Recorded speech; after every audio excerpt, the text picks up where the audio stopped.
Hello guys, welcome back to my YouTube channel. So here I have come up with another video. In this video I am going to show you one use case of parameter. So for example, we have dragged category and sales into the view.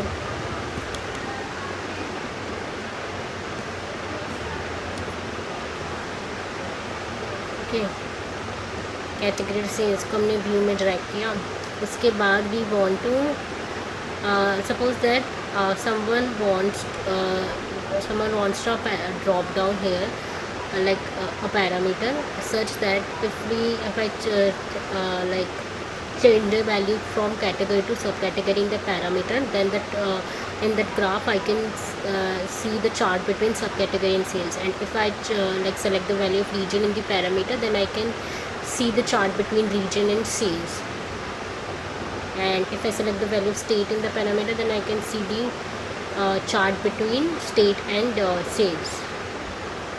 I want that. I want this type of chart with this functionality.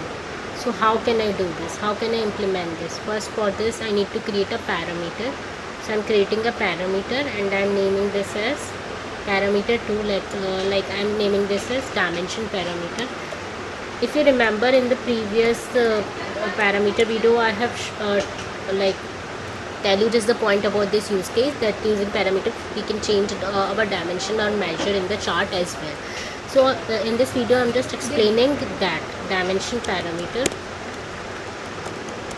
Okay, and then in this I have selected string and यहाँ पे मैंने list कर दिया है. यहाँ पे मैं लिखूँगी सब category. Okay, and here also subcategory. ठीक है, और क्या वैल्यूज़ दें? कैटेगरी. ओके, और यहाँ पे स्टेट दे देते हैं और एक रीजन दे देते हैं. ठीक है, ये 4 दे देते हैं. हम 4 के हिसाब से देख सकते हैं. Okay, I am doing okay here. अब now I will do what I will do, I will just show this parameter. ठीक है, पर अभी चेंज करने से कुछ नहीं हो रहा. ठीक है, तो उसके लिए हमें पहले क्या करना पड़ेगा? We have to create a calculated field. ठीक है, अब मैं यहाँ पे इसमें सब इस केस स्टेटमेंट का खेल है. यहाँ पे मैं इस केस स्टेटमेंट का यूज़ करके इसको कर पाऊँगी. यहाँ मैं पहले इसका सिंटेक्स देखो. केस, पहले पैरामीटर का नाम देते हैं, फिर व्हेन, उसके बाद सब कैटेगरी था तो I will write when sub category. ठीक है, देन सब कैटेगरी. ओके, उसके बाद when category, then category, when region, then region, else state end. Okay, else मतलब जो बच गया.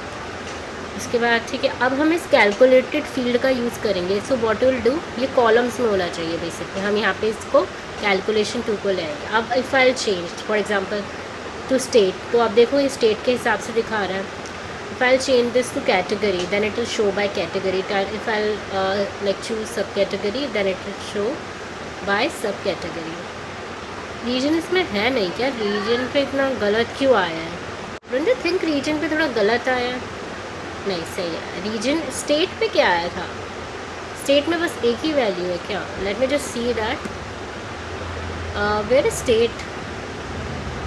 आई don't think so. No, there are lot more state.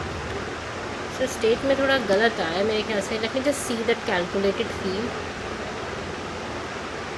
Then okay, then state नहीं आएगा यहाँ पे. देन यहाँ एल्स में मेरे को कॉलम का नेम देना था. Then it will show right. Okay, then state and.